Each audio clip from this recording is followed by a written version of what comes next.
হিজিপিচপিচ বলল, আরো অনেক জজ দেখেছি, তাদের সকলেরই চোখের ব্যারাম।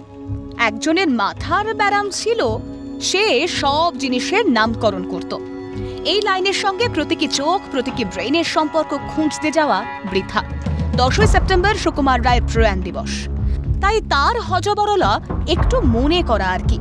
নিন্দুকেরা বলতেই পারেন, বর্তমান পরিস্থিতিতে সবকিছুই হজবরল। মেয়েটির চিতার কাঠ এখনো ঠান্ডা হলো না, মুখ্যমন্ত্রী কোনো বিচার ছাড়াই বলছেন এবার উৎসবে ফেরো। অনেকটা স্মার্ট টিভির মতো, রিমোট চেঞ্জ করতে হবে শুধু। প্রথমে প্রশ্নটা উঠেছিল শিরদাঁড়া নিয়ে। প্রতীকী মেরুদণ্ড নিয়ে জুনিয়র ডাক্তারদের 22 জন প্রতিনিধি ঢুকেছিলেন লালবাজারে, কলকাতা পুলিশের সদর দফতরে। মাননীয় বিনীত গোয়েলকে শিরদাঁড়া উপহার দিয়েছিলেন। সহাস্য বদনে সেই শিরদাঁড়া গ্রহণ করেছিলেন কলকাতার পুলিশ কমিশনার। প্রতীকী মেরুদণ্ডের পর এবার প্রতীকী মস্তিষ্ক, হাতে রজনীগন্ধার মালা, প্রতীকী চোখ আর ঝাঁটা। স্বাস্থ্য ভবনে সাফাই অভিযানের দাবিতে মিছিলে নেমেছিলেন জুনিয়র ডাক্তাররা। উদ্দেশ্য পরিষ্কার, স্বাস্থ্য ভবনের ঘুঘুর বাসা ভাঙা।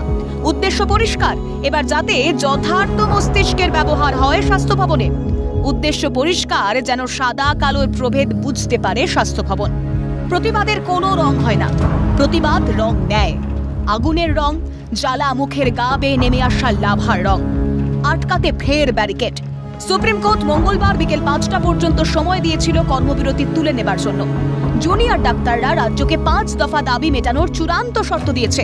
চোয়ালটা তাদের শক্ত ছিল, চোখে ছিল ভীষ্মের প্রতিজ্ঞা। উৎসবে ফিরবে না তারা, বিচার না পাওয়া পর্যন্ত আন্দোলন চলবে। নিজেদের বুঝিয়েছে লড়াই কথার মানে। মন্তেস্কু বলেছিলেন, তার চেয়ে বড় স্বৈরাচার আর নেই, যা আইনের ঢালের আড়ালে ন্যায় বিচারের নামে চালানো হয়ে থাকে। বড্ড প্রাসঙ্গিক কথা বলেছিলেন তিনি। স্টেথোটায় একবার হাত বুলিয়ে বলেছিল এক জুনিয়র ডাক্তার। ক্যালকাটা নিউজ।